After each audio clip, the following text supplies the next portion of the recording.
हैं?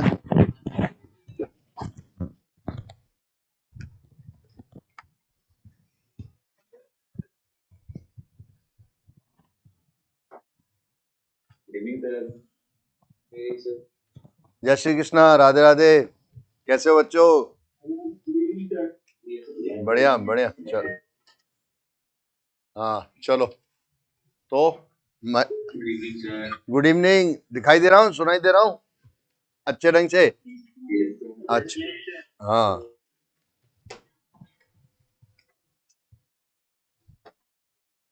तो अपना चल रहा था रेट लॉ, है ना?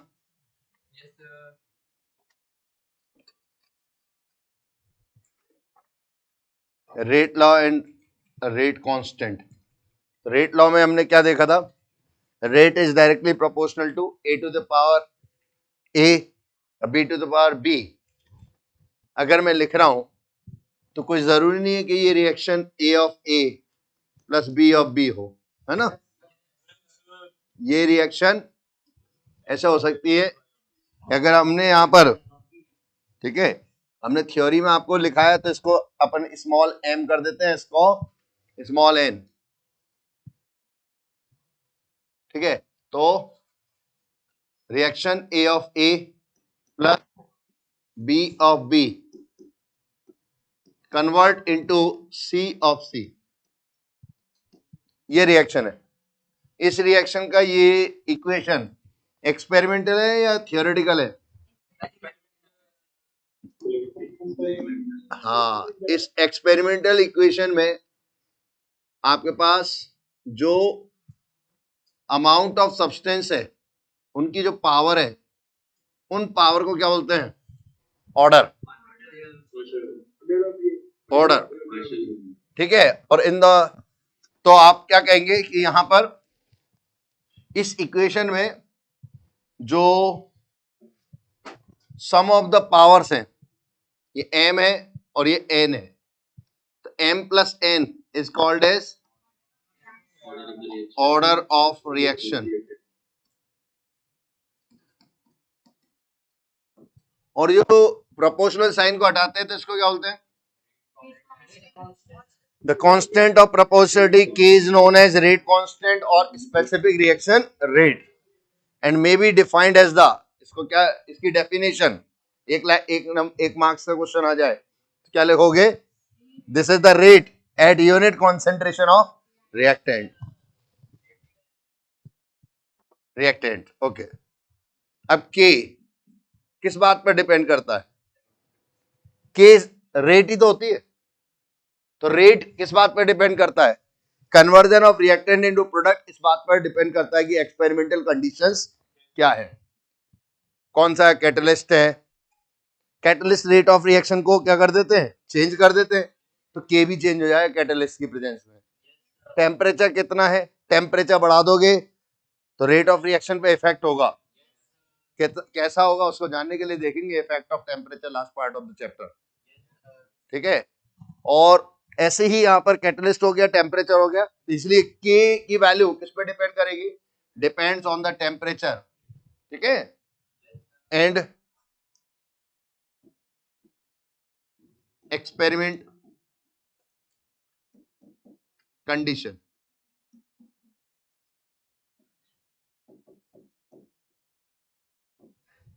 एक्सपेरिमेंट कंडीशन, ठीक है? वो टेम्परेचर के बाद साथ साथ कैटलिस्ट भी देखना पड़ता है, लेकिन इस बात से इंडिपेंडेंट होता है, किससे? कॉन्सेंट्रेशन ऑफ रिएक्टेंट, क्योंकि हम ये जानते हैं के क्या है? रेट है। कब? Unit amount of reactant. अगर आपने रिएक्टेंट की कॉन्सेंट्रेशन डबल कर दी तो के में कोई चेंज नहीं होगा, ठीक है? इसलिए ये इंडिपेंडेंट है अमाउंट ऑफ रिएक्टेंट से।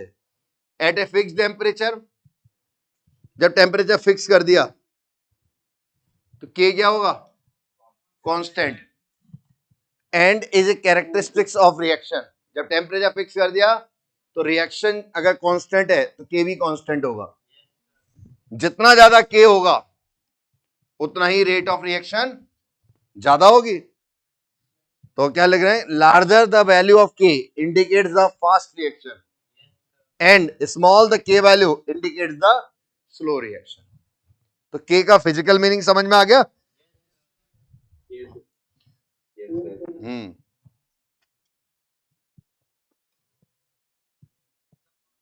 हाँ नोट करो ना.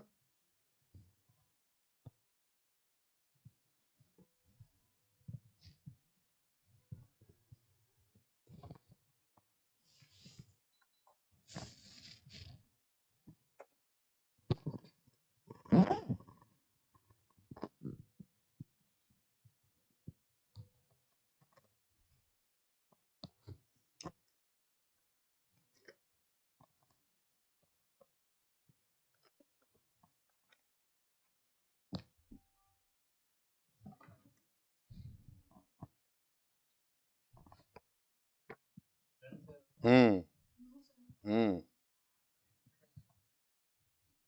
हम्म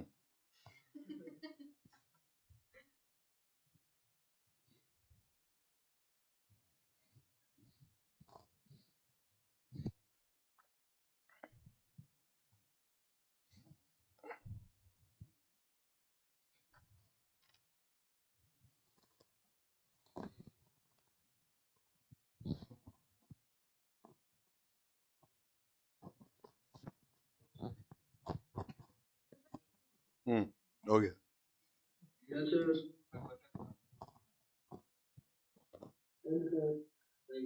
ओके बहुत बढ़िया. तो रेट लो तो है मैथमेटिकल इक्वेशन होगी रेट इक्वेशन की. रेट इक्वेशन कोई बोले तो रेट लॉ ही है. रेट लॉ के अंदर कांस्टेंट टर्म को क्या बोलेंगे? Rate constant. और जो कॉन्सेंट्रेशन आ रही है उनकी पावर्स का सम ऑर्डर ऑफ रिएक्शन कहलाएगा.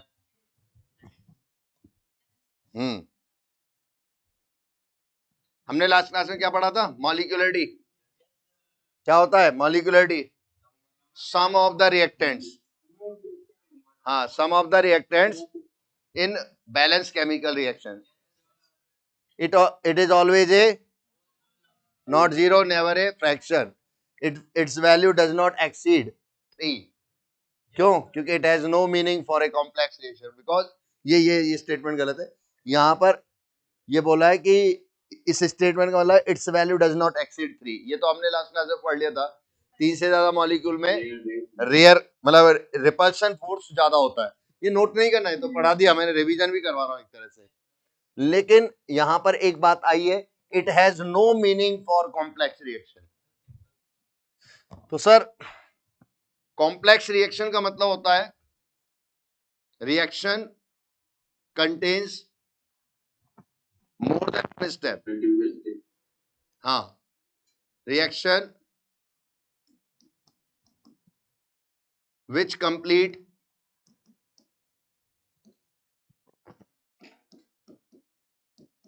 in more than one step.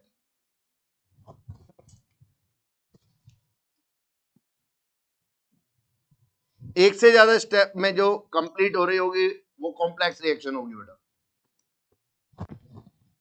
और हर एक स्टेप को अपन बैलेंस कर सकते हैं. अब जब सबको बैलेंस कर सकते हैं तो सभी स्टेप की मॉलिक्यूलरिटी अलग अलग होगी. इसलिए कॉम्प्लेक्स रिएक्शन का कोई मॉलिक्यूलरिटी का फिजिकल मीनिंग नहीं होता. लेकिन अगर कोई पूछ भी ले नहीं बताओ आप तो बता के एक ही सिंगल चॉइस का क्वेश्चन हो है ना और आपसे पूछ ले कि calculate the molecularity of the reaction. जैसे कि इसका मॉलिक्यूलरिटी बताओ तो यहाँ 1 हो या 2 हो है ना. तो ये कोई रिएक्शन A+2 भी कन्वर्ट इनटू 3C है. ये रिएक्शन दे रखी है. इसकी मॉलिक्यूलरिटी क्या हो जाएगी? 3. लेकिन ये हमें पता ही नहीं है कि कॉम्प्लेक्स रिएक्शन है या सिंपल रिएक्शन. तो मान के चलेंगे ठीक है. और अगर कॉम्प्लेक्स रिएक्शन है तो अलग अलग स्टेप की मॉलिक्यूलरिटी अलग अलग होती है. लेकिन अगर कोई पूछ रहे मैकेनिज्म भी दे रखी है उनके नंबर ऑफ स्टेप्स बहुत सारी दे रखी है. तो आपको जो स्टेप सबसे कम स्पीड में हो रही होगी जिसकी स्पीड सबसे कम होगी उसका मॉलिक्यूलरिटी निकाल देना. बस यही है मीनिंग और कुछ नहीं है. ठीक है. तो अभी यहां पर क्या लिखा, it has no meaning for a complex reaction. क्या कर रहे हो दोनों, आशीर्वाद से दे रहे हो? अरे डाउट नहीं, बोलने तो दे ना। फिजिकल मीनिंग का देखो, वैसे तो कहते हैं कि अपन कि हमारे पास है total reactants in balance reaction, तो भाई कॉम्प्लेक्स रिएक्शन में एक से ज्यादा रिएक्शन तो स्टेप्स तो होंगी। अब एक से ज्यादा स्टेप्स सभी बैलेंस हो सकती हैं। अब जब सब बैलेंस हो सकती है तो सभी की मॉलिक्यूलरिटी अलग अलग होगी। लेकिन क्वेश्चन वाले ने मैकेनिज्म भी दे दी, उसके स्टेप्स की स्पीड भी दे दी। अब स्पीड कैसे पहचाने, तो स्पीड पहचानने के लिए आप क्या करना, क्वेश्चन में लिख रखा होगा रिएक्शन के बाजू में, आजू या बाजू में या ऊपर या नीचे कहीं हिंट दे रखी होगी फास्ट एंड स्लो। तो जो स्लोएस्ट है उस स्टेप का मॉलिक्यूलरिटी निकाल लेना। क्यों? क्योंकि किसी क्लास का रिजल्ट फेल होने वाले स्टूडेंट पर ज्यादा डिपेंड करता है। तो क्योंकि वो रेट डिटरमाइनिंग है। यस, क्योंकि वो रेट डिटरमाइनिंग है। ठीक है, बहुत बढ़िया बात। इसीलिए स्लोएस्ट स्टेप को देखकर मॉलिक्यूलरिटी को देखना है।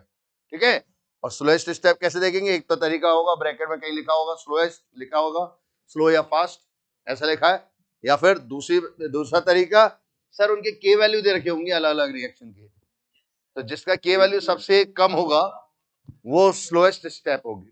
ठीक है, तो यहां पर ये जब लाइन लिख लिया ये वाली line, it has no meaning for a complex reaction, तो आगे लिख लेना however it is asked in the question,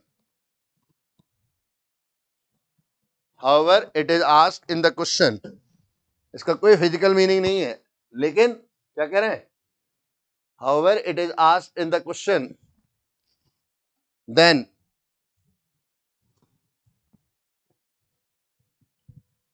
it is given by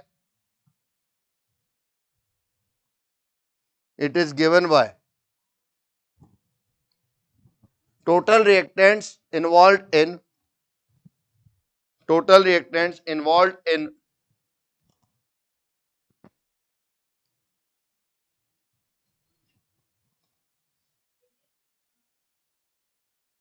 it is का then it is क्या था, it is हाँ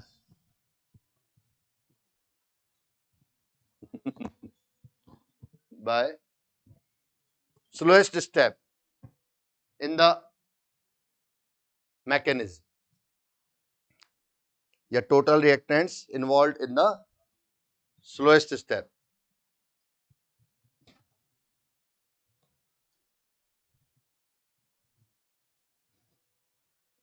ठीक है, हाँ अब बोल।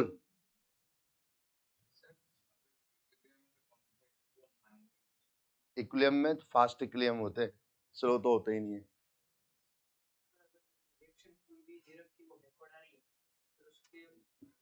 वही इक्विलिब्रियम हो गया ना,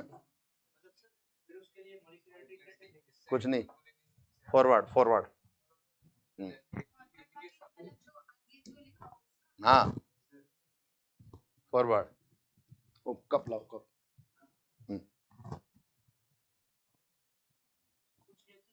सर दवाई ले लीजिए। हाँ ले रहा हूँ बेटा, thank you Partha.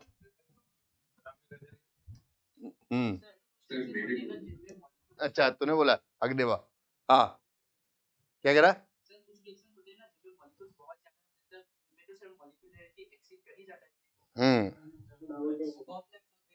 Complex reaction होते हैं ना। हाँ बेटा क्या कह रहा है, पूछना।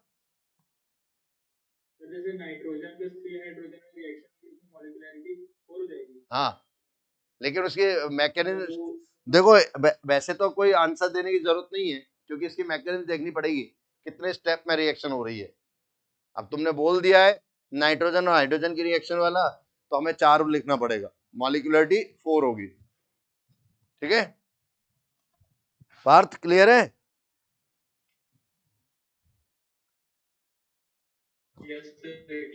ओके चलो।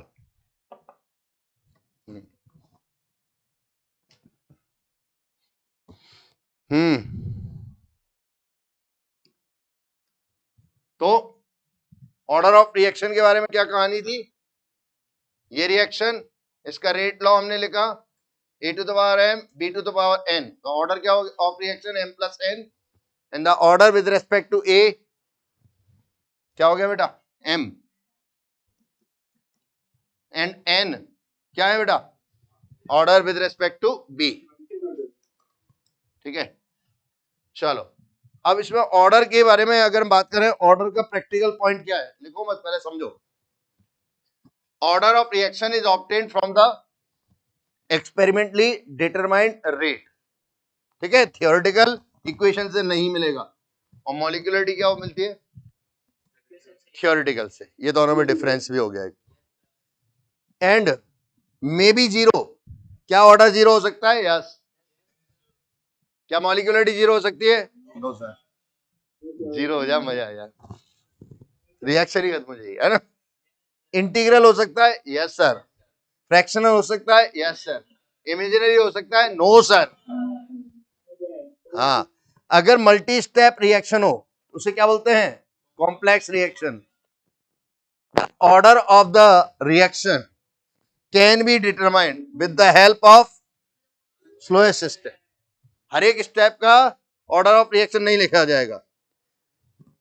ऑर्डर ऑफ रिएक्शन केवल उसी का लिखा जाएगा जिससे रेट डिटरमाइन होती है. क्यों? क्योंकि ऑर्डर ऑफ रिएक्शन किस में मिल रहा है हमें? रेट में. रेट इक्वेशन से तो मिल रहा है. और रेट की एग्जैक्ट वैल्यू कहां से डिटरमाइन होगी? जो स्टेप स्लो होगी उसी से तो डिटरमाइन होगी. ठीक है बेटा, इसलिए स्लोएस्ट स्टेप से हम ऑर्डर ऑफ रिएक्शन डिटरमाइन करेंगे. In elementary reaction. सर ये एलिमेंट्री रिएक्शन क्या होता है? इसको दूसरा नाम है बोलते हैं सिंपल रिएक्शन. सिंपल रिएक्शन मतलब ऐसी रिएक्शन जो एक स्टेप में कंप्लीट होती है. और single step reaction. Single step reaction तो उनके लिए, यानी एक ऐसी रिएक्शन जो एक ही स्टेप में कंप्लीट हो रही है.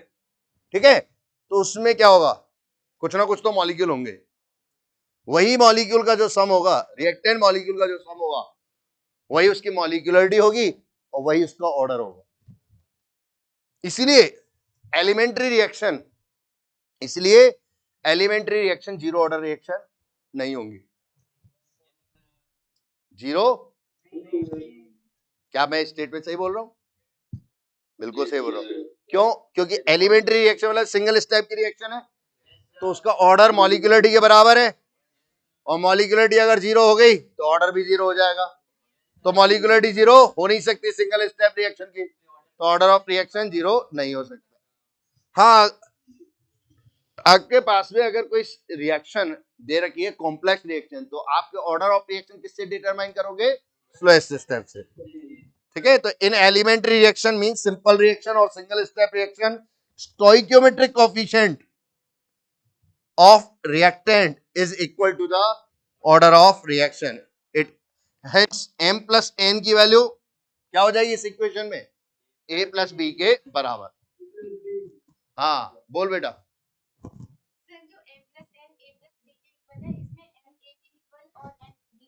हाँ हाँ ऐसा ना, नहीं हाँ तूने बोला ऐसा ना. हाँ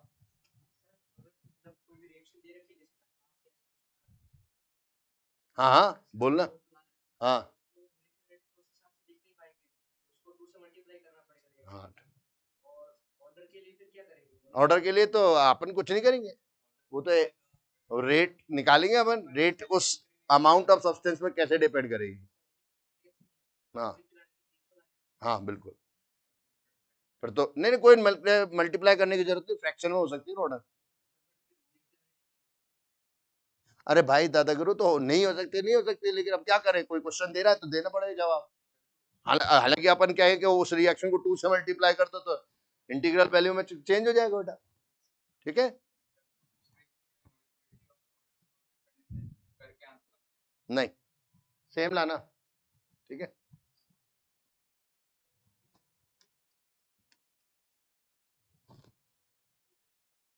थ्री बाई टू. एक रिएक्टेंट का एक मॉलिक्यूल, दूसरे का आधा मॉलिक्यूल। ये तो रेशो है ना, एग्जैक्ट नंबर थोड़ी है, इसलिए अपन 1 + 1/2 लिख रहे हैं। ऐसा क्वेश्चन पूछा ही नहीं जाता।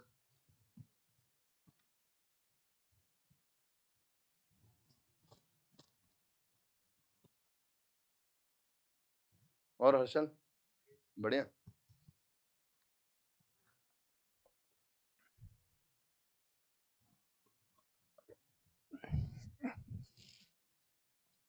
हर्षल जब मुझे ऑनलाइन में दिखता था ऐसा लगता था यार ये तो काफी बड़ा होगा, ये नैनान से भी ऊंचा होगा। सच में चेयर को ऊंची रख लेता था, है ना। हाँ तो ऐसा लगता है यार यही है सब, महान महान ही है वैसे, पर पता चला नैनान से ही छोटा निकला है। तो अच्छा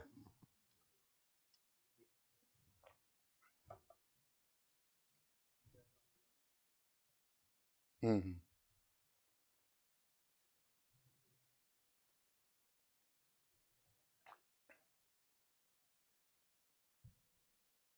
Sir, हाँ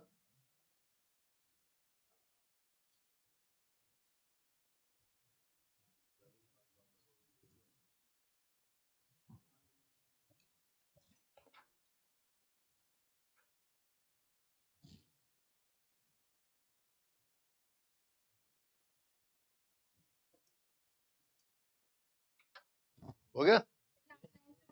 हम्म।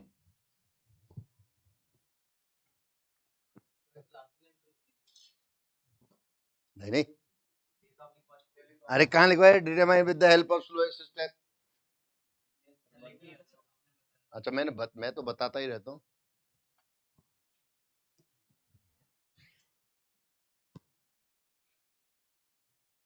हो गया, शाबाश।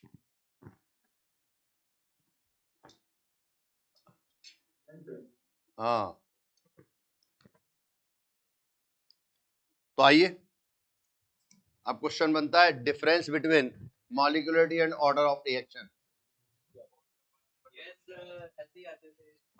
तो ये अपने मेंस में भी आ जाएंगे। Select the correct statement. हाँ तो वो बॉक्स इसीलिए बनवाया ना तुम्हारे लिए। तो बोर्ड नहीं देगा इस साल? हाँ इस साल नहीं देगा, सही बात है, 2025 में देगा। हाँ छोटू बहुत छोटी बात पकड़ने लगा है? आगे हो जाए।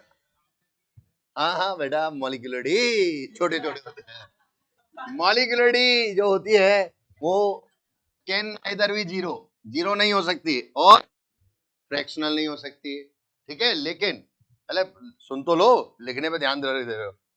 समझ लोगे तो कहानी लिख लोगे, और लिख लोगे तो समझ में शायद न आ पाए। तो ऑर्डर ऑफ रिएक्शन जीरो हो सकता है और फ्रैक्शनल हो सकता है। क्या नेगेटिव हो सकता है? yes, sir. Yes, और negative, but with respect to one of the substance. कोई एक सब्सटेंस के रेस्पेक्ट में नेगेटिव हो सकता है, ओवरऑल ऑर्डर नेगेटिव नहीं होता। अभी तक नहीं मिली है ऐसी कोई रिएक्शन, मिल जाएगी तब से कह देंगे होता है, क्योंकि सारा प्रैक्टिकल पर बेस है। It is independent of pressure and temperature, लेकिन ऑर्डर किस पे डिपेंड करता है? एक्सपेरिमेंटल कंडीशन पर, प्रेशर एंड टेम्परेचर, ठीक है बेटा। एक्सपेरिमेंटल कंडीशन चेंज करते ही ऑर्डर भी चेंज हो सकता है। It is assign for each step of mechanism separately, क्योंकि सारी स्टेप्स क्या होंगी? बैलेंस रिएक्शन होंगी, सबकी मॉलिक्यूलरिटी अलग अलग होगी, but it is assign for overall reaction as well as each step of the reaction. It is the number of molecules of reactants concentration terms taking part in the elementary step of the reaction, ठीक है बेटा। और यहां क्या लिखा है? It is the sum of the power raised to the concentration of the rate expression, ठीक है। ये डेफिनेशन हो गई इसकी, ऑर्डर ऑफ रिएक्शन की। Sum of the power raise to the concentration of the rate expression called as order of reaction। और ये क्या था? Total number of reactant molecules, not molecules. Molecule तो प्रोडक्ट भी हो सकते हैं ना, इसलिए अंडरलाइन, हाँ छोटी छोटी बातें पकड़ना जरूरी है। हाँ, molecularity of reaction cannot be negative, order of reaction may have negative, लेकिन with respect to any one substance, ठीक है, one of the substance, note कर लो। अब आता है क्वेश्चन, बोर्ड में आता है, मेंस में आता है, एडवांस में आता है, क्या? हाँ हाँ, क्या कह रहा बेटा? नेगेटिव नहीं होता ओजोन का कन्वर्जन, उसमें पार्शियल ऑर्डर होता है। वो ओजोन का जो कन्वर्जन होता है ना, O3 कन्वर्ट इनटू 3O2, यही है ना? इसमें O3 convert into O2 plus O, ये होता है, ठीक है। और फिर आगे O3 plus O convert into 2O2, ये रिएक्शन होती है। इसका फॉरवर्ड रेट कांस्टेंट K1, ये बैकवर्ड रेट कांस्टेंट K2 और ये K3 होता है, ठीक है। ये जब आप इसमें, ये O3 प्लस O2 नहीं है, O है, O3 प्लस O, ठीक है। और ये स्टेप जो होती है वो फास्ट स्टेप होती है और ये होती है स्लो,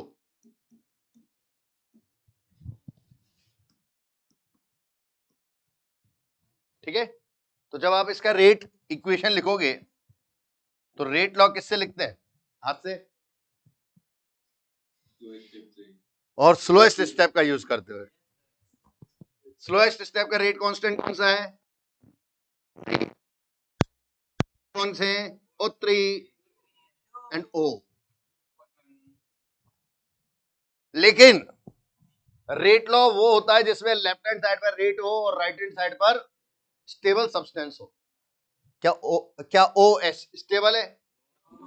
इसको एलिमिनेट करना पड़ता है, इसका भी मेथड बताएंगे, तब मैं वहां पर O का वैल्यू पता हो तो कैसे पता करूंगा? यहां पर इक्वेशन नंबर 1 है, यहां O की वैल्यू निकाल सकते हैं क्योंकि ये क्या है?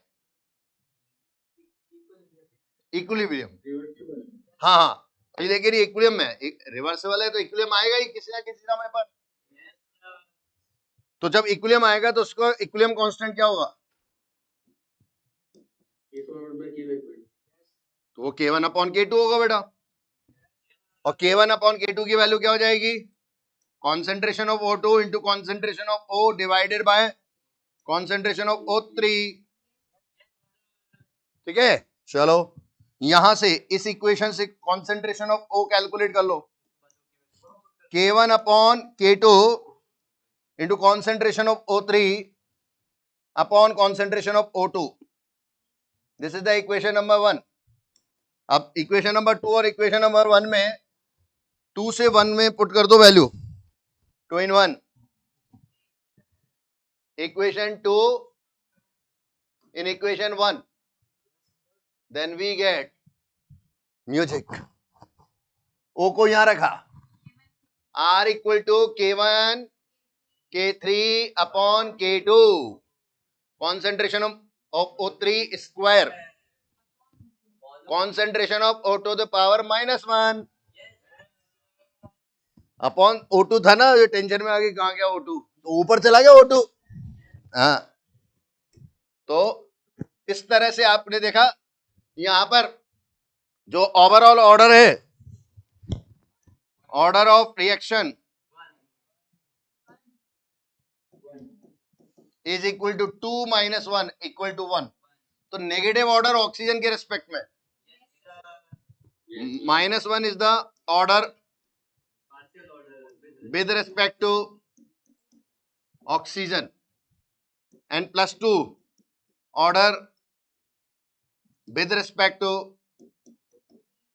O3। समझ में आ गया क्यों नेगेटिव ऑर्डर किसी एक सब्सटेंस के रेस्पेक्ट में लिख रहे हैं? एक बालक अग्निवा बोल रहा था ना कि ओजोन के रिएक्शन में नेगेटिव ऑर्डर होता है, नहीं है? कहाँ है नेगेटिव? कहाँ है? ओजोन का रिएक्शन में नेगेटिव ऑर्डर नहीं बोलेंगे, ओजोन का तो पॉजिटिव ही आ रहा है, इसमें पार्शियल ऑर्डर नेगेटिव आ रहा है, यूं बोलो, ठीक है। हाँ, क्या कह रहा है?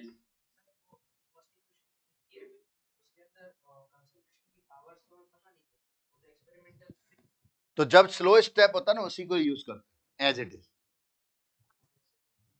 ये सिखाएंगे ना, मैंने अभी बोला था ना टॉपर करेंगे तब सिखाएंगे, लेकिन मैं यहाँ पर बोल दूं अब कि स्लोएस्ट स्टेप जो भी नंबर दे रखा है उसके अकॉर्डिंग पावर लगा दिया। स्लोएस्ट स्टेप को क्या बोलते हैं? एलिमेंट्री स्टेप की तरह। हाँ हाँ लिखना है पिछला वाला नहीं, वो एकदम बोल गया है ना इसलिए मैंने समझा दिया। हाँ हाँ बेटा यशवी। कौन सी रिएक्शन होगी जिसमें ओवरऑल नेगेटिव होगा? नहीं अभी तक नहीं मिली है, ओवरऑल ऑर्डर नेगेटिव अभी तक नहीं मिली, इसलिए तो मैं यहाँ पे with respect to one of the substance लिख रहा हूँ, ठीक है दोनों जगह। इसलिए हम ये लिख रहे हैं। हाँ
लिखना है बेटा ही। अबे देव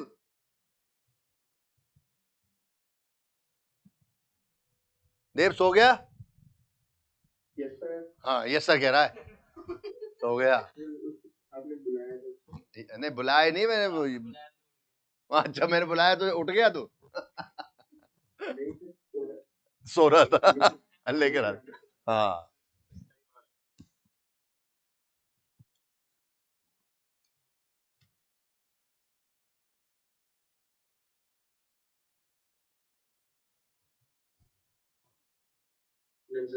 ओके बेटा।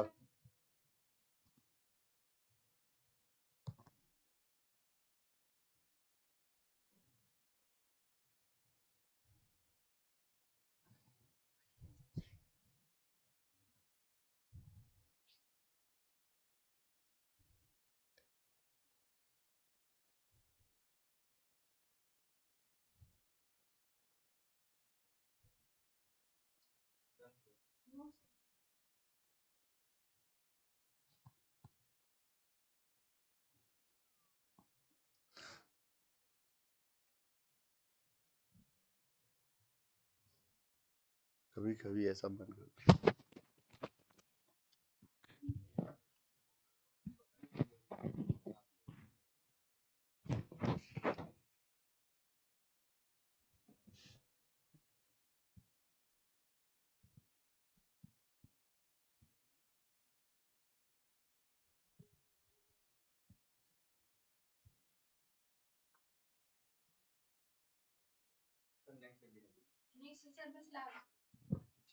याद कर ले जब तक है ना, जल्दी जल्दी लिख लिया कर ना तो याद कर लिया कर,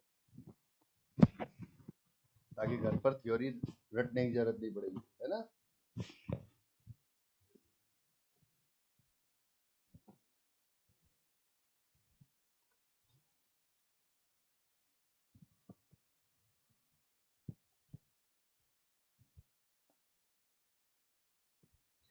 सर जो एग्जांपल था मेरा पूछ रही था, उसमें हम लोग बोले कि फर्स्ट स्टेप के लिए पर्सनैलिटी बने और सेकंड टू।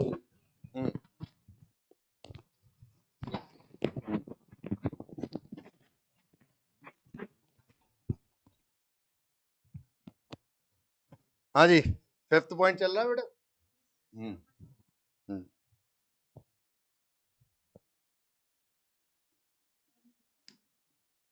ये एग्जांपल नोट कर लो।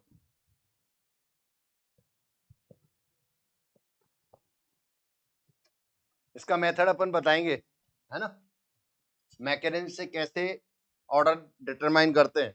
एक टॉपिक आएगा उस जगह मैं आपको समझा दूंगा।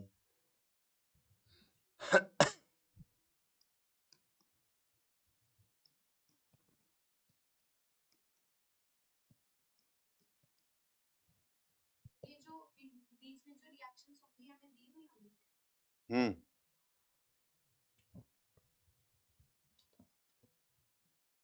सर के इक्विलिब्रियम K1 upon K2 हो गया, K2 upon K1। भाई फॉरवर्ड रेट कांस्टेंट, ठीक है, और K2 बैकवर्ड रेट कांस्टेंट। तो इक्विलिब्रियम कांस्टेंट होता है forward rate constant upon backward rate constant, ठीक है। Okay sir. केमिकल इक्विलिब्रियम का कॉन्सेप्ट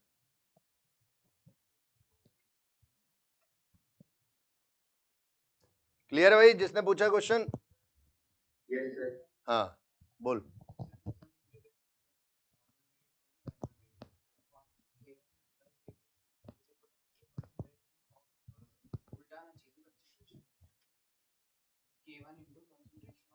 वो 2024 में पढ़े थे अपन, 23 में पढ़े थे, हाँ तभी।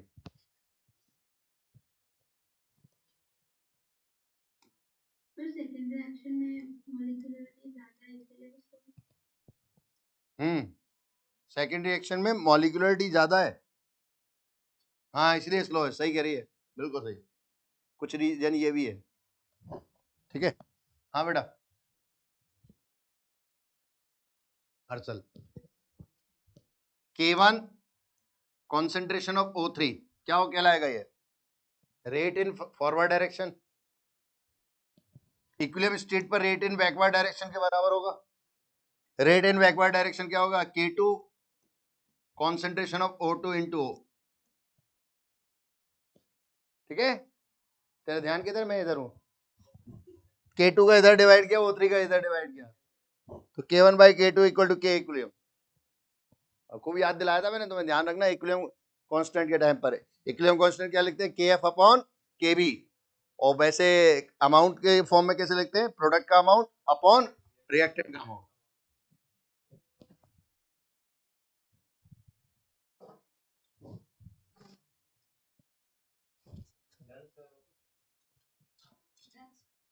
ओके, इस बार अजय लिख रहा है।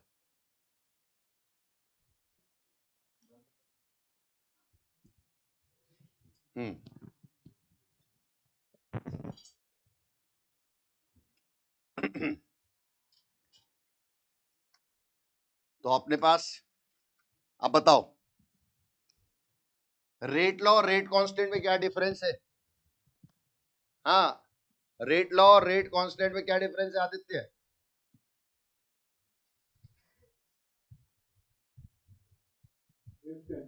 हाँ अपना पर्दा ओपन कर दे, स्क्रीन। हाँ यस बताओ, बोलो। Rate law and rate constant में क्या डिफरेंस है? रेट लॉ एक्सपेरिमेंटल है और रेट थ्योरेटिकल है। एक्सपेरिमेंटल रेट लॉ एक्सपेरिमेंटल क्या है? एक्सपेरिमेंटल रेट लॉ एक एक्सपेरिमेंटल रेट इक्वेशन है, ऐसा बोलो। और रेट कांस्टेंट इस एक्सपेरिमेंटल रेट इक्वेशन का कांस्टेंट टर्म है, ऐसा बोलना है, ठीक है। हाँ सर ये तो पढ़ाया ही नहीं था आपने, वही पूछ लिया, इसलिए पूछ लिया कि चेक कर लूं दिमाग कहां जा रहा है ना। चलो बेटा, तो रेट लॉ और रेट कांस्टेंट के बारे में हमने देख लिया। अब rate of reaction in various unit, ठीक है, यूनिट। जैसे कि इस टॉपिक को हम यहां सीखना चाह रहे हैं कि रेट ऑफ रिएक्शन को का एक्सप्रेशन, मेरे पास में कोई रिएक्शन है न्यू1 A कन्वर्ट इनटू न्यू2 B है, और ये एलिमेंट्री रिएक्शन है, नहीं एलिमेंट्री नहीं है, कोई रिएक्शन है, ठीक है। न्यू1 A कन्वर्ट इनटू न्यू2 B, उसका रेट एट टाइम टी क्या लिखोगे बेटा? 1/μ1 minus dA upon dt is equal to 1/μ2 dB by dt। ठीक है बेटा, ये हमने वेरी फर्स्ट लेक्चर में ही पढ़ लिया था रेट। तो ये रेट जो हमने लिखी है वो कॉन्सेंट्रेशन के फॉर्म में लिखी है। इसका मतलब rate is equal to ROD, या मैं ऐसा लिख सकता हूं कॉन्सेंट्रेशन के रिस्पेक्ट में आप क्या लिखोगे? D by D T of the concentration of any substance, यही लिखोगे ना? DCI by D T. C मतलब I मतलब ith नंबर, या तो रिएक्टेंट या प्रोडक्ट। रिएक्टेंट के लिए लिखेंगे तो क्या साइन आ जाएगा? माइनस, और प्रोडक्ट के लिए हाँ, इसलिए मैंने यहां प्लस माइनस लिख दिया। साथ में स्टोइकियोमेट्रिक कोएफिशिएंट का डिवाइड करते हैं। ठीक है, बस ये लिख दिया। अब मेरा मेन पॉइंट ये है कि इस रेट ऑफ रिएक्शन को अलग अलग यूनिट में कन्वर्ट कर रहे हैं। ये यूनिट कौन सी है? In terms of concentration. और कॉन्सेंट्रेशन क्या होता है? Number of moles upon volume. तो इसे वॉल्यूम में, नंबर ऑफ मोल और वॉल्यूम में कन्वर्ट करें तो क्या हो जाएगा? Plus minus 1/μ dNi upon dt। ठीक है, 1/v।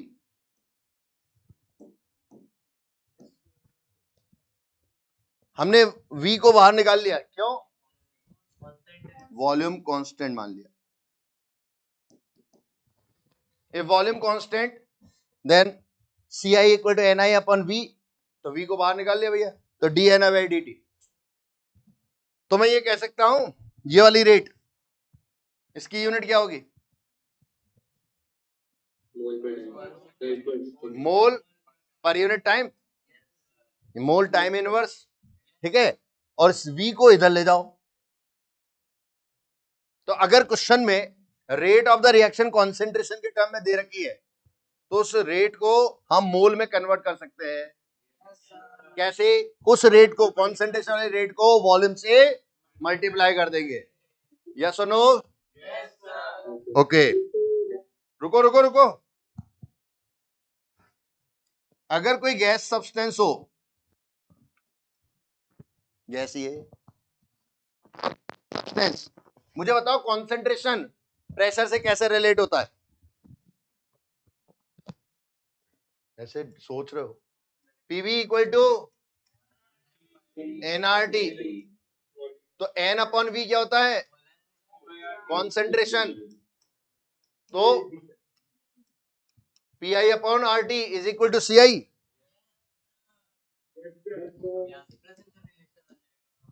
आ गया, आ जाएगा। ठीक है, तो C I equal to P I upon R T. तो बच्चों यहां सी आई की जगह क्या लिख दें? P I upon R T. P I, C I की जगह क्या लिखें? तुमने बोला पी आई, गलत, गलत बोल रहा है ने। अगर ऐसे पढ़ाने वाला मिल जाए हो गया, तुम बीच में तुरंत रोक लोगे, सर क्या कर रहे हो, आर टी कहां गया? ठीक है, सी आई की जगह क्या लिखना है? P I upon R T. तो मैं यहां पर इक्वेट कर रहा हूं, प्लस माइनस 1/μ तो and D P I upon d T 1/RT अलग से। तो जो स्क्वायर ब्रैकेट में रखा है मैंने, ये क्या है? नहीं, ये रेट है in terms of pressure. This is the rate in terms of pressure. अब rate in terms of pressure की वैल्यू दे रखी है और rate in terms of concentration निकालना है, तो क्या करोगे? मल्टीप्लाई मत कर देना, आरटी से डिवाइड। और अगर प्रेशर का दे रखा है तो आरटी से डिवाइड करके कॉन्सेंट्रेशन आ जाएगा, और कॉन्सेंट्रेशन का दे रखा है तो प्रेशर में कन्वर्ट करना है तो RD से मल्टीप्लाई, समझ में आई? छाप लो।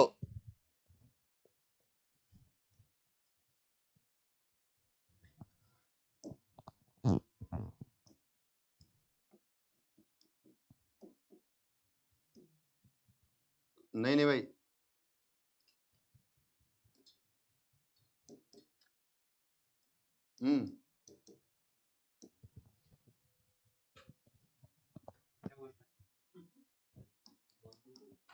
इन टर्म्स ऑफ मोल,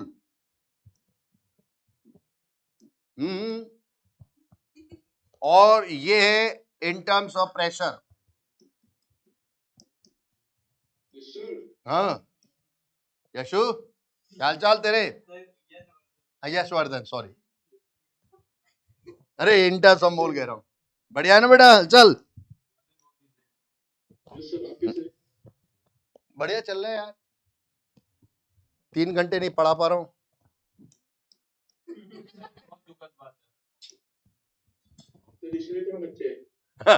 लेता बच्चे, कोई बात।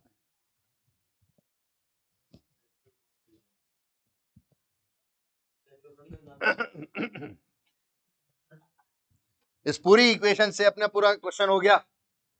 हाँ, तेरा नाम क्या है? सर धनंजय।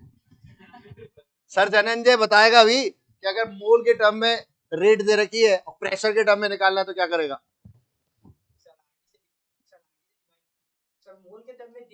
हाँ हाँ, गलत, RT अपॉन V से मल्टीप्लाई करेंगे। ये RT को इधर ले जाएगा तो RT अपॉन V भी तो आएगा ये। तो मैंने कहा मोल के टर्म में रेट दे रखी है, मुझे चाहिए प्रेशर के टर्म में रेट, चली गई। हाँ ठीक है, तो बस RT को इधर ले गया तो RT अपॉन V से मल्टीप्लाई कर देंगे।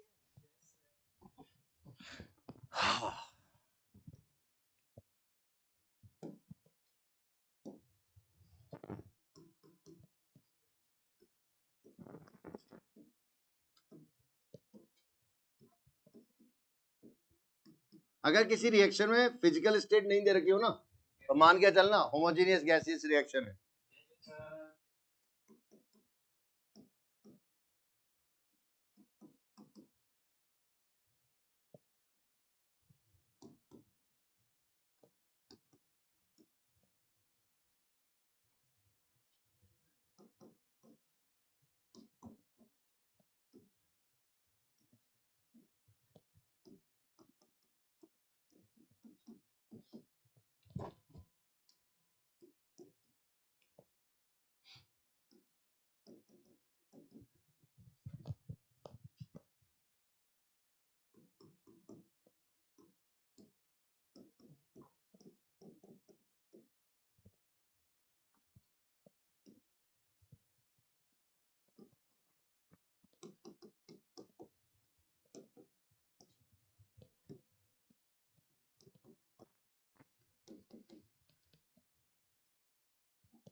तेरा ध्यान कहाँ रहता है? नहीं नहीं, अलर्ट रहो भाई।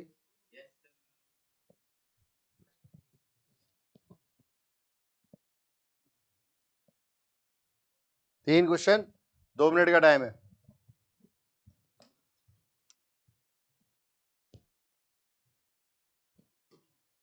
देखते हैं ऑनलाइन वाले पहले करते हैं ये ऑफलाइन वाले। अच्छे से करना है, हाँ अच्छे से करना भाई। Yes sir. हाँ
यस सर। हाँ भाई, सबसे पहला part -10⁻³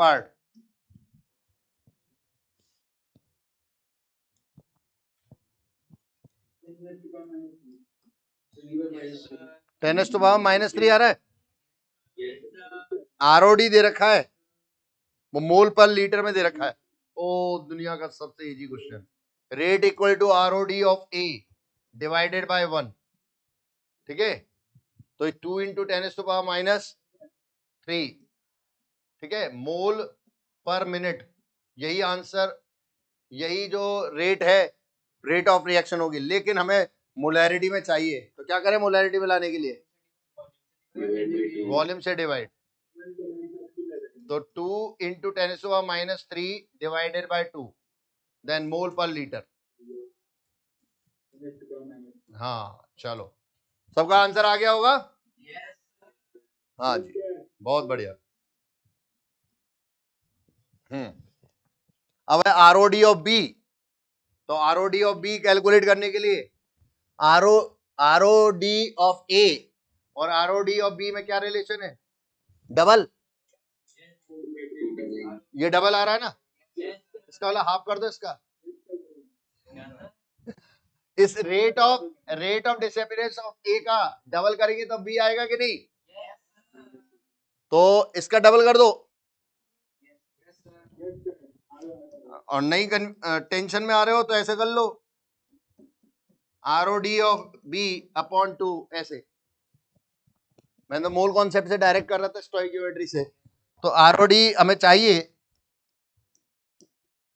is equal to 2 into 2 into 10⁻³ mole per minute, mole per minute. अब क्या चाहिए हमें, एटमॉस्फेयर पर मिनट। तो मोल को एटमॉस्फेयर में कन्वर्ट करने के लिए क्या करेंगे, RT अपॉन V से मल्टीप्लाई करेंगे। तो 4 into 10⁻³ into R 0.0821 into temperature 400 upon 2 atmosphere पर मिनट। कितना आ रहा है भाई हर्षल आंसर? हाँ तो भी कलाकार हो गया है। 1.6 इंटू 10⁻⁻, हाँ वही तो 2/3 आ गया। गुड, हाँ 6.5 इंटू 10⁻⁻², ठीक है, यही आ रहा था तेरा पहले भी। हाँ आर के टर्म में छोड़, नहीं आलसी नहीं बनना है ना। आ गया भाई, सभी बच्चों को क्लियर है बेटा ऑनलाइन में?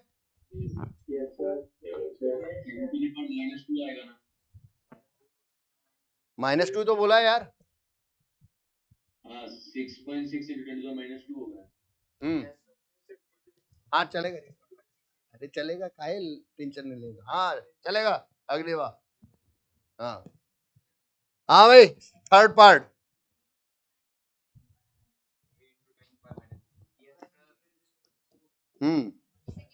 मोलैरिटी पर सेकंड चाहिए ना हमें।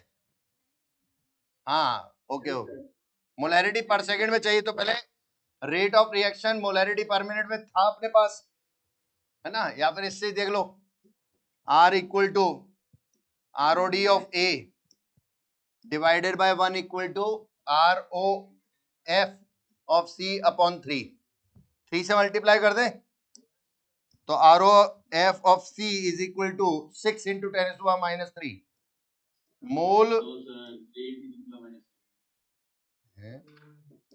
ये तो मोल पर मिनट हुआ, हमें मोलैरिटी में चाहिए तो 2 का डिवाइड करना है 6/2 इंटू 10⁻³ और 60 का भी डिवाइड करना पड़ेगा ना, मोलैरिटी पर सेकंड। ओके, दुनिया का सबसे इजी क्वेश्चन आ गया ये तो। 1/10 10⁻⁴ 5 इंटू 10⁻⁻5 5 इंटू 10⁻⁻5 आ रहा है ना। हाँ भाई क्या कह रहा तो rate of reaction in various units, ये टॉपिक क्लियर हो गया बेटा। चलो 1x, हाँ कोई बात नहीं, ये पता है कब बातें करते क्वेश्चन होने के बाद, जो गलत है थोड़ा महसूस करा करो, जब क्वेश्चन कर लें उसके बाद में क्या सीखा इसे रियलाइज करा करो, ताकि क्या है घर पर केमिस्ट्री पढ़ने का टाइम नहीं देना अपन को, कम से कम टाइम देना है, जितना सर ने होमवर्क दिया उतना केमिस्ट्री में होमवर्क करना है, ठीक है। बाकी फिर फिजिक्स और मैथ्स जिंदाबाद। देखो मैं दूसरे सब्जेक्ट का बहुत ध्यान रखता हूँ, अपना सब्जेक्ट तो हो ही जाएगा। वो क्या करे,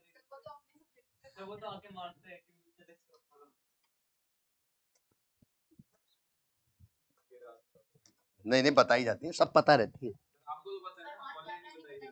हाँ अरे ऑन कैमरा नहीं सबको मैक्सिमम। अच्छा मैं रियल में मारता हूँ, ध्यान रखना, और जिस जिसको मारा वो सक्सेसफुल हो गया, लेकिन ध्यान रखना नहीं अजय अजय तैयार रहता है मेरे लिए तो,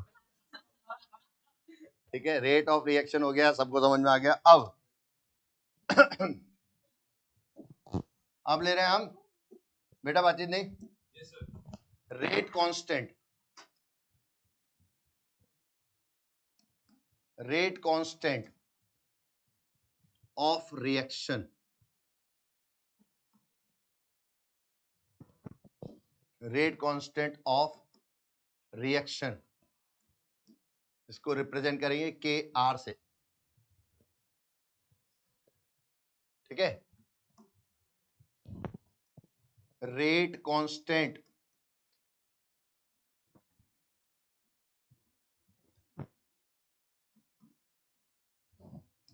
कांस्टेंट ऑफ रिएक्टेंट,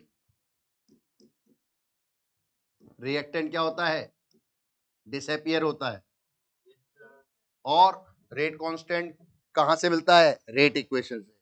कौन सी रेट इक्वेशन से लाना है इसको, डिसअपियरेंस वाली से, इसलिए इस रेट कांस्टेंट को क्या बोलेंगे, KD, K for rate constant और D फॉर डिसअपियरेंस। डिसअपियरेंस किसका होता है, रिएक्टेंट का, KD किसके लिए रिप्रेजेंट किया जाएगा, रिएक्टेंट के लिए। Rate constant of product, product का क्या होता है, अपीयरेंस, ठीक है। इसीलिए इसको KA लिख देते हैं। एसिडिक इक्विलिब्रियम कांस्टेंट नहीं है ये, ध्यान रखना, वो लेकिन कैपिटल K होता था तो इसको APP लिख देता हूं कंफ्यूजन को दूर करने के लिए। हाँ KF एरियंस, और KF लिख दिया तो भी तुम गड़बड़ कर लोगे।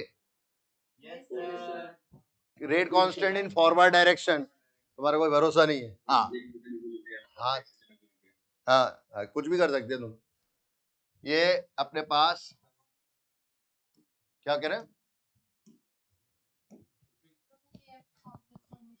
कॉम्प्लेक्स फॉर्मेशन तो कैपिटल KF को बोलते हैं बेटा। हाँ जी बात समझ में आ गई। तो बच्चों मैं आपको मौका दे रहा हूँ इस चैप्टर के लिए, अभी ये पहला अपना टेस्ट पेपर आ रहा है, कब है? अगले।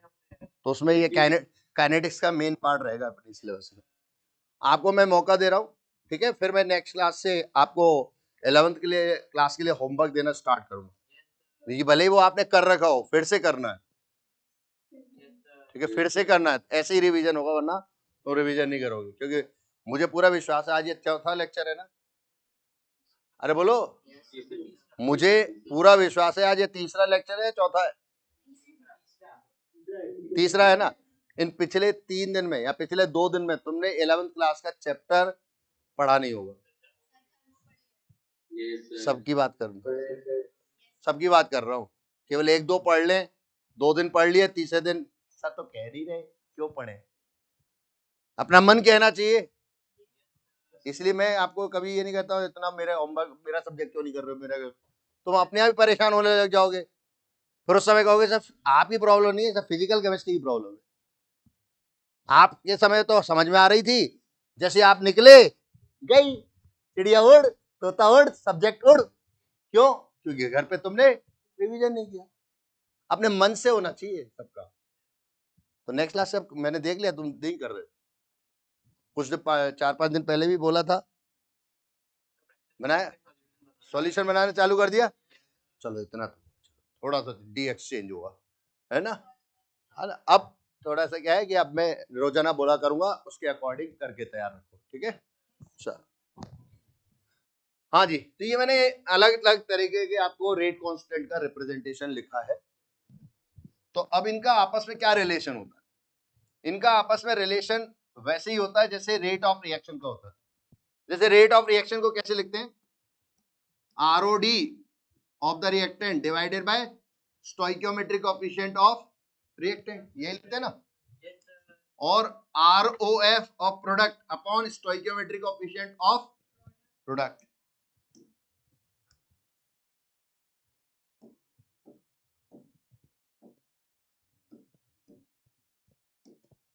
ठीक है, चलो मान लीजिए आपके पास कोई रिएक्शन है, हम यहाँ रिलेशन की बात कर रहे हैं ना। तो कोई रिएक्शन है A of A plus B of B convert into C of C। इस रिएक्शन का रेट लॉ दिया हुआ है R equal to K, A to the power 1 and B to the power 1, ये दिया हुआ है। तो अब मैं इस इक्वेशन का यूज करते हुए क्या लिखूंगा? A के रेस्पेक्ट में क्या होगा? ये -1 upon A dA by dt is equal to -1 upon B dB by dt is equal to 1 by C dC over dt is equal to K concentration of A into concentration of B।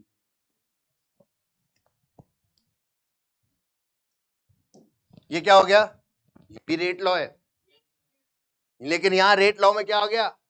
Differential form, इसलिए इसे क्या बोलेंगे? Differential rate equation या rate law, ठीक है। चलो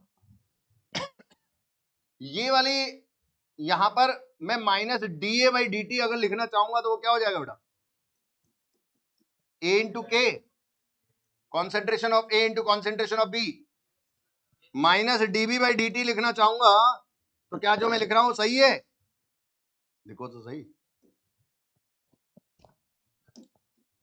हाँ भाई सही है क्या? क्या गलत कर दिया मैंने?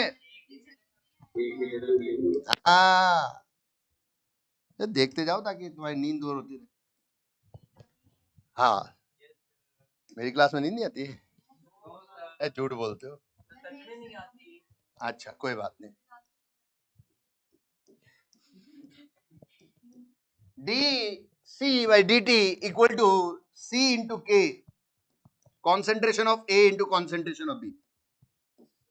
ठीक है बेटा, अब मुझे बताओ ये क्या है? ये क्या है? नहीं, रेट ऑफ रिएक्शन नहीं भाई, rate of disappearance, disappearance of A। और ये क्या है? Rate of disappearance of B. ये बोला था, ये मैंने सुन लिया, चिंता मत कर, पीएचडी कर रखी हमने। मेरे ध्यान इधर था लेकिन कान उधर रहते। हाँ भाई, तो भाई देखो इस तरफ आरओडी है ना, लिखना नहीं है, लिखना नहीं है, कहा हर हमेशा लिखते रहते हो। ये आरओडी ऑफ ए है, ठीक है। तो अब बताओ ये क्या है? Rate constant for disappearance. Rate constant for disappearance कौन, के या ए के? एक के, ठीक है। और rate of disappearance of B minus DV by D t है, तो के क्या है? Rate constant of the reaction. क्यों? क्योंकि ये रेट था, रेट ऑफ द रिएक्शन था। तो रेट ऑफ रिएक्शन का कांस्टेंट टर्म क्या होता है? Rate constant of the reaction. तो rate constant of the reaction को बी से मल्टीप्लाई करेंगे तब क्या मिलेगा? Rate constant for disappearance of B, DC by D T. ये क्या है बेटा? ROF ऑफ सी, ठीक है। तो अब ये जो कांस्टेंट टर्म है सी के, वो क्या है? Rate constant for appearance of C. सबको समझ में आ गया? इस तरह से सरकार इस नतीजे पे पहुंची है कि के आर इक्वल टू के आर मतलब अजय बता रहा है, गलत, ऑफ, छुट्टी होती है ऑफ, तो रेट कांस्टेंट ऑफ रिएक्शन, ठीक। चलो, तो के है क्वेश्चन के अकॉर्डिंग, ठीक है। और बोलो के डी फॉर ए, वो क्या होगा? ए के डी ऑफ बी, वो क्या है? बी के, हद हो गई इंसानियत की। और k appearance of C is equal to C k. सबको समझ में आ गया जी? अब देखो यहां मैं के आर इक्वल टू ऐसा नहीं लिख सकता कि के डी ऑफ ए, उसमें ए का डिवाइड कर दो, और के डी ऑफ बी में बी का डिवाइड, और के एफ या k appearance of C divided by C. समझ में आया जी? तो अब ये मुझे बताओ कि यार ये ऐसा नहीं लग रहा कि रेट कांस्टेंट फॉर डिसअपीयरेंस जिस सब्सटेंस का लिख रहे हैं उसका स्टोइकियोमेट्रिक कोएफिशिएंट का डिवाइड किया, rate constant for disappearance of जिस सब्सटेंस का लिखा उसका स्टोइकियोमेट्रिक कोएफिशिएंट का डिवाइड किया, rate constant of appearance of C substance upon उसका स्टोइकियोमेट्रिक कोएफिशिएंट। अच्छा, अपने ऐसे लिखा था थोड़ी देर पहले, आर, वे यार हाथ धोती इंसानियत की है, R equal to ROD of A upon A is equal to ROD of B upon B is equal to ROF upon C। हाँ ठीक है, दोनों एक जैसे लग रहे हैं कि नहीं? टॉपिक चेंज हो गया इसका मतलब ये थोड़ी है। अब सिमिलरिटी देख लो बस, इसमें फॉर्मूला याद रहेगा। कोई प्रॉब्लम? नोट कर लो।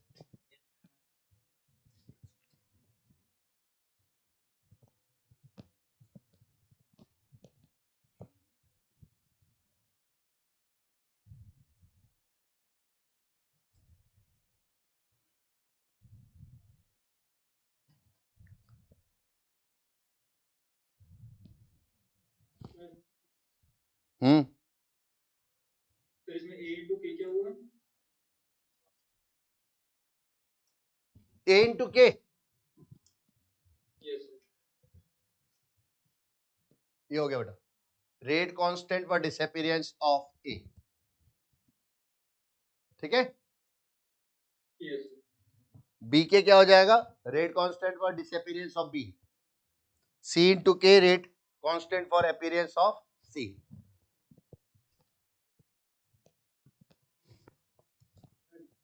ओके,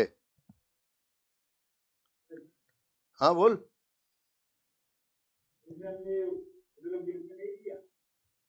क्या नहीं लिया?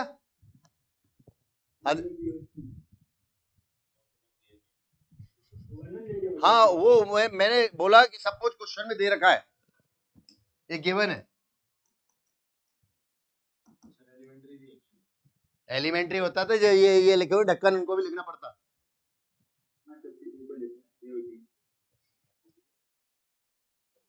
हाँ बेटा, मेरी क्लास में पढ़ रहा है। क्या कर रहा मेरे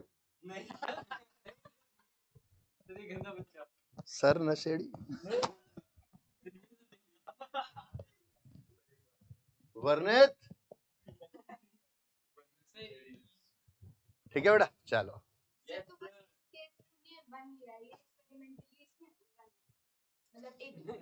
दिया हुआ है। गिवन मतलब एक्सपेरिमेंट से दिया होगा। और अगर एलिमेंट्री रिएक्शन होता तो क्या लिखते? K A to the power A B to the power B. सबको समझ में आया जी? हाँ रियल में बेटा।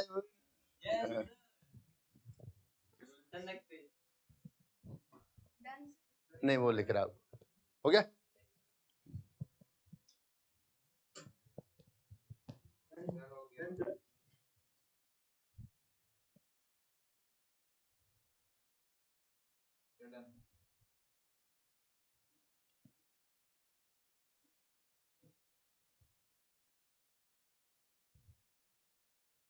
Done done.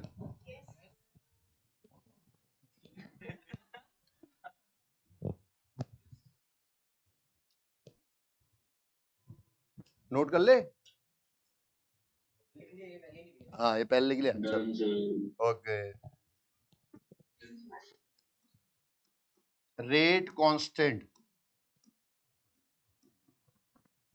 For disappearance of A, ठीक है, B रेट कांस्टेंट, ठीक है यार, फॉर फॉर्मेशन ऑफ C, ठीक है।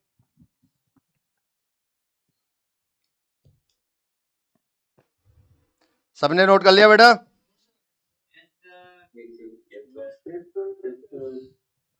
आसान है ना?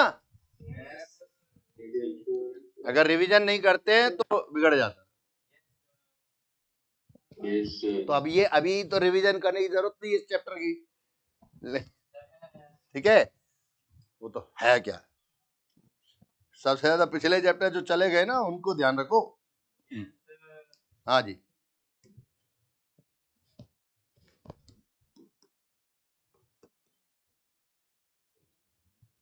फॉर एलिमेंट्री रिएक्शन, कौन सी रिएक्शन है? हाँ भाई एलिमेंट्री की स्पेलिंग बोलो। ELEMENTA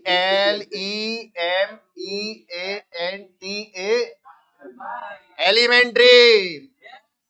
एलिमेंट्री रिएक्शन किसको बोलते हैं बच्चों? जो सिंगल स्टेप में हो रही हो।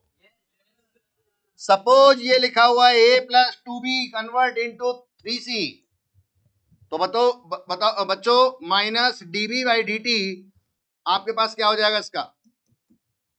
K1 कॉन्सेंट्रेशन ऑफ A की पावर B की पावर, सही है? अरे सही तो है।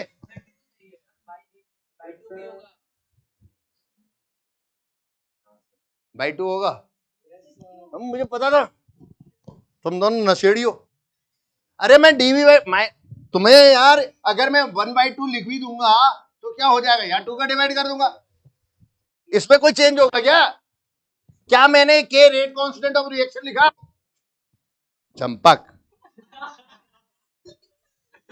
हाँ यार ये ऑफलाइन में आजकल नशेड़ी पर आ गया ज्यादा। अभी ऑनलाइन वालों सबको क्लियर है बेटा? हाँ गुड ग्रेट ग्रेट। हाँ क्या कर रहे हो यार तुम, फर्जी बातें। देखो ऑफलाइन में एक साइड इफेक्ट होता है, एक बच्चा गलत सोचता है और गलती से उसके मुंह से निकलता है ना तो पड़ोसी की बात वेव जाती है, हाँ यार ये सही कह रहा है, तो गलत चला जाता है। इसलिए गुनगुनाए नहीं, बताए नहीं, बोले नहीं बस, और एक दूसरे की तरफ कॉपी में ही मत देखो, ठीक है। ऑनलाइन में ये फायदा है, ज्यादा क्या होगा, खुद नहीं किया खुद नहीं देगा, सो गए, ये हो सकता है, लेकिन सो गए तो हो गए। हाँ, लेकिन आप लोग खोते नहीं हो। हाँ यस, हाँ तो ये मेरे पास इक्वेशन थी, K2 rate constant of reaction, K2 rate constant of reaction, K3 rate constant of A, K4 rate constant of C. Find relation between K1, K2, K3 and K4.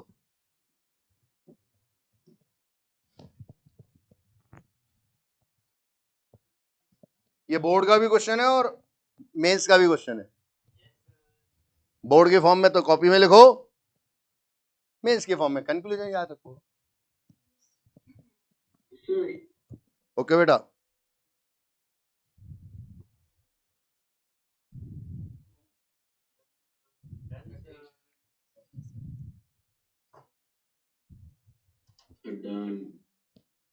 Done. Okay,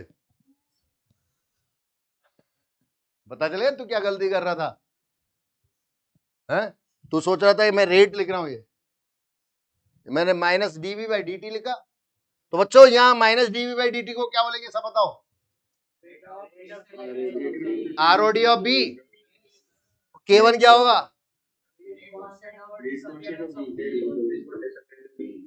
अरे यहाँ पर एक गड़बड़ी हुई है, रुको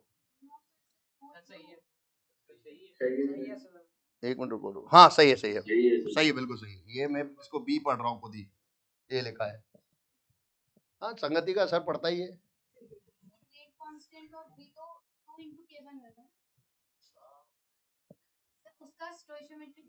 ये क्वेश्चन मेरे को, मैंने इसको दिया क्वेश्चन, ये मेरे को दे रही है। वो सुना है ना तो, तेरा तुझको अर्पण क्या लागे मेरा, वो स्वामी क्या लागे मेरा। तुम क्वेश्चन दो, मैं भी तुमसे क्वेश्चन पूछूंगा। अरे नहीं बेटा, यहाँ minus DV by D T क्या rate of disappearance of B है। Rate of the reaction of B है ना, confirm. Rate of disappearance of B है, इस तरफ ये कॉन्सेंट्रेशन है। तो ये कांस्टेंट टर्म कौन सी, किसके लिए? आरओडी के लिए ना। तो ये क्या होगा? KD of B. हाँ K1 हो गया, K1 बी, और बी का स्टोइकियोमेट्रिक कोएफिशिएंट क्या है? 2, उसका डिवाइड कर दो। ऐसे ये तो मेंस के लिए ट्रिक है, बोर्ड के लिए कौन सी ट्रिक है? अबे लिखना नहीं पड़ेगा, लिखा दिया मैंने ये वाला। ये जो तरीका लिखाता हूं ना, ये पहले पूरी इक्वेशन में वैल्यू पुट कर दो और फिर सॉल्व करो, ये पूरा सॉल्यूशन। हाँ ऐसे लिख के आना पड़ेगा, नहीं तो 4 में से 2 मिलेंगे। 4 में से 2, 4 का होगा तो, क्योंकि 4 पार्ट है, 1 2 3 4। ठीक है बेटा, चलो K1/2, ठीक है, इज इक्वल टू, अब K2 क्या है? K2 क्या लिखा है? Rate constant of the reaction. तो K2 rate constant of the reaction, और K3 क्या है? K3/1, K4/3। ये रिलेशन हो गया जेई मेंस के लिए। बोर्ड का फाइनल आंसर यही रहेगा, लेकिन सॉल्व करने का तरीका अलग अलग रहेगा, सबकी रेट अलग अलग लिखो। ए के लिए रेट, वो जो मैंने तरीका बताया, कैसे कैसे करोगे, देखो देखो चेक करना क्या ये मैं जो लिख रहा हूँ सही है कि नहीं। R इक्वल टू -1/2, हाँ minus d A upon d t is equal to K2 concentration of A B square, क्योंकि K2 क्या था? Rate constant of the reaction. B के रेस्पेक्ट में ये क्या वैल्यू हो जाएगी बेटा? B के रेस्पेक्ट में आ गया -1/2 dV बाई dt, d2 कह रहा हूं dt, 1/3 dC अपॉन dt, यही था ना। वन बाय वन देखते जाओ। यहाँ मुझे अगर मुझे चाहिए minus DV by D t, तो माइनस डीवी बाई दे तो रखा था, minus DV by D t तो क्वेश्चन में दे रखा है, क्वेश्चन में दे रखा है कि नहीं। और dc by D t is equal to 3K2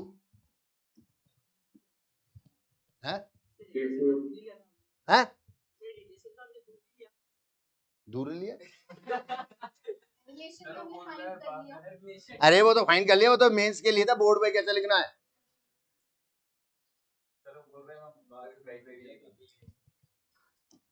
criteria fulfil नहीं हो पाया तो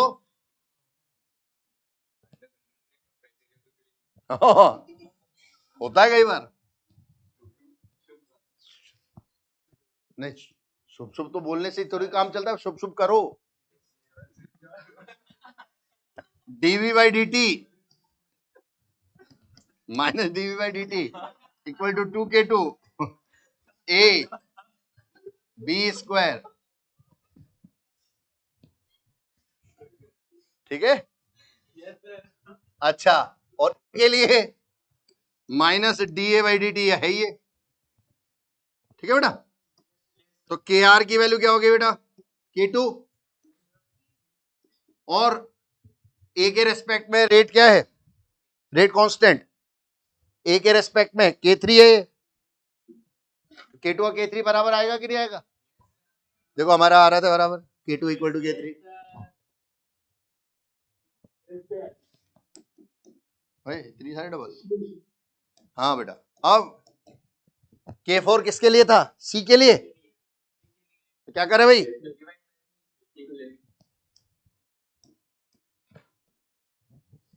ठीक है, क्योंकि ये हमारे लिए क्या कहलाएगा, DC by D T K4,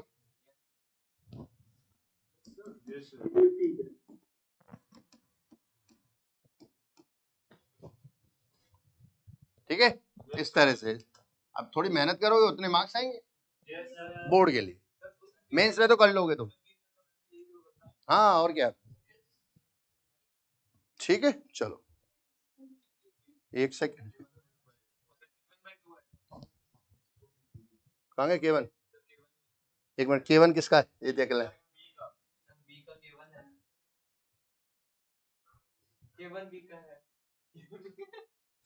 वो सेकंड वाली रिएक्शन में हो जाएगा। हाँ ये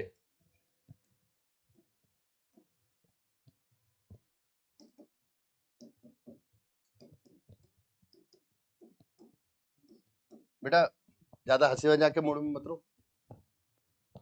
K1 is equal to 2K2, तो मुझे तो K2 चाहिए, तो K1 by 2,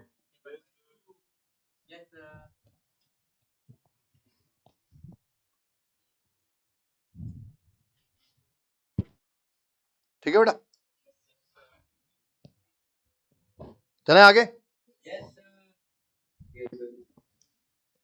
unit of rate constant, के का यूनिट अगर पता करना है तो क्या हो जाएगा, rate divided by A to the power m and b to the power n, ठीक है।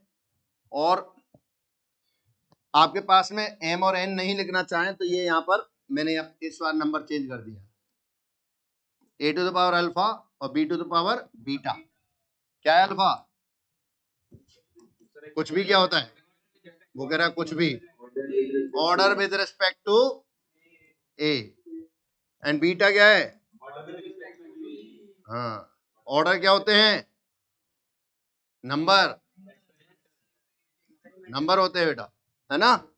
हाँ नंबर की कोई यूनिट नहीं होती, तो के की यूनिट क्या होगी, जो रेट की यूनिट है, और नीचे कॉन्सेंट्रेशन मतलब मोलैरिटी, मोलैरिटी क्या होती है, mole per litre to the power alpha plus beta. Alpha plus beta क्या है बेटा,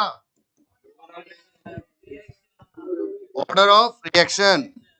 क्या अगर मैं इसको n मान लूं, order of reaction, total order of reaction, ठीक है बेटा। इतने दोनों इज इक्वल टू एन। तो mole upon litre to the power क्या हो जाएगा, एन, और रेट की यूनिट क्या होगी, मोल पर लीटर पर मिनट। ठीक है, ये लीटर मिनट है, डिवाइड हो रहा है मोल में, ठीक है। चलो तो के की unit mole to the power क्या हो जाएगा बेटा, 1 minus n, litre to the power n minus 1 minute in. अगर टाइम को मिनट में ले रहे हैं तो ये यूनिट होगी। क्या मैं इसको ऐसा लिख सकता हूं, capital M to the power 1 minus n minute inverse. Yes sir. इससे हमें क्या शिक्षा मिली कि सर n अगर 0 है तो क्या हो जाएगा, मोलैरिटी मिनट इनवर्स। तो इसका मतलब 0 ये लिखा है, तो 0 ऑर्डर की रिएक्शन में यूनिट ऑफ के unit of rate of reaction के बराबर होगा। Unit of rate of reaction भी तो यही था अभी, मोलैरिटी मिनट इनवर्स। अगर n की वैल्यू 1/2 हो तो यूनिट लेस। कौन बोला ये, क्या कर रहा है, यही तो गलती हो रही है बेटा, कहने से ही हम AIR बैच में नहीं आए, हमें काम भी करना है, ठीक है। सुनो पहले, तो 1/2 अगर लिख दिया तो 1 माइनस 1/2 कितना रह जाएगा, हाफ। तो molarity to power 1/2 minute inverse. आपके जो सिलेबस में है ना, वो 0 से लेकर अप टू फर्स्ट ऑर्डर तक है, 0 से फर्स्ट ऑर्डर तक है। लेकिन 0 से 1 में तो बहुत नंबर हो सकते हैं, क्यों, कि ऑर्डर फ्रैक्शनल नंबर में भी आ सकता है, इसलिए बहुत सारे ऑर्डर की रिएक्शन हो सकती है, 3/4 ऑर्डर की भी हो सकती है, 1 से ऊपर चला गया 3/4 क्या, यस सर कह रहा है 1 से नीचे है, ठीक है।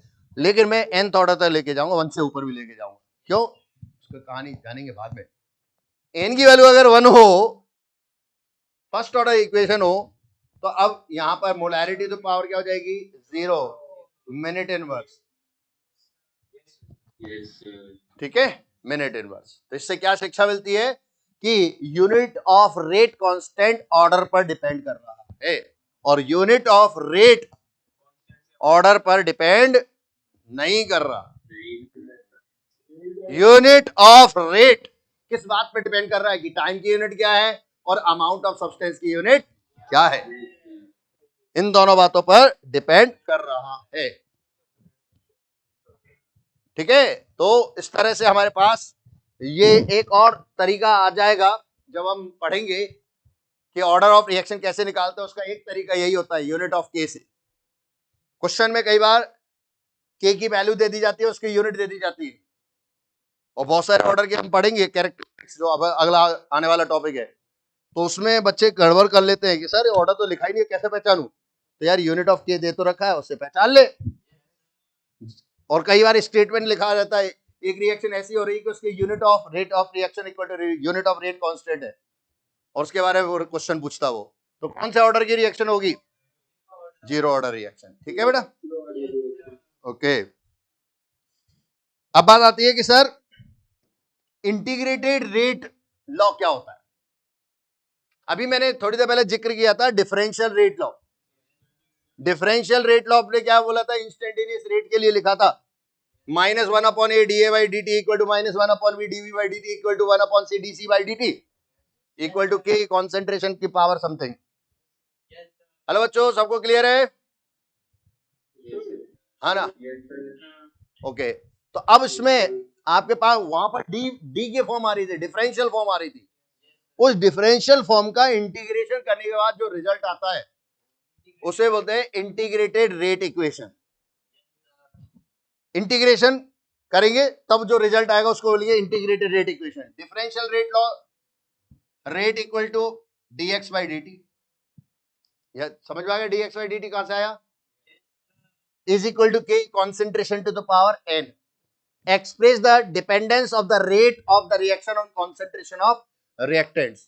Upon integrating the differential rate law, we get the integrated rate law expression, which is a concentration time equation.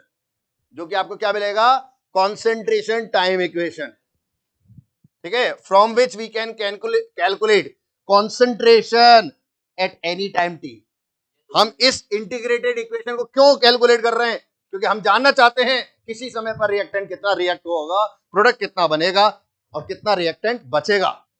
इसलिए हम इंटीग्रेटेड रेट लॉ का यूज कर रहे हैं. ठीक है? और इंटीग्रेटेड रेट लॉ हमें क्या बता रहा है? We can calculate concentration at any time T और the time required for an initial concentration to reach any particular value. The integrated rate law expression for different reactions have been discussed below. मतलब क्या है?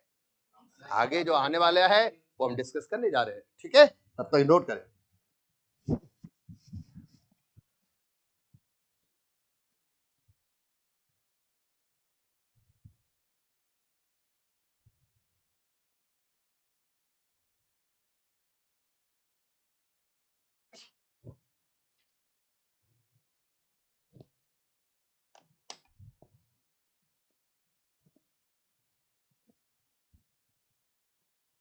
Sir DPP 1 upload हो गई है. Thank you. मैंने ही करवाई है. वो तो डीपीपी 5 भेजने वाला था, मैंने कहा बेहोश नहीं हो जाए.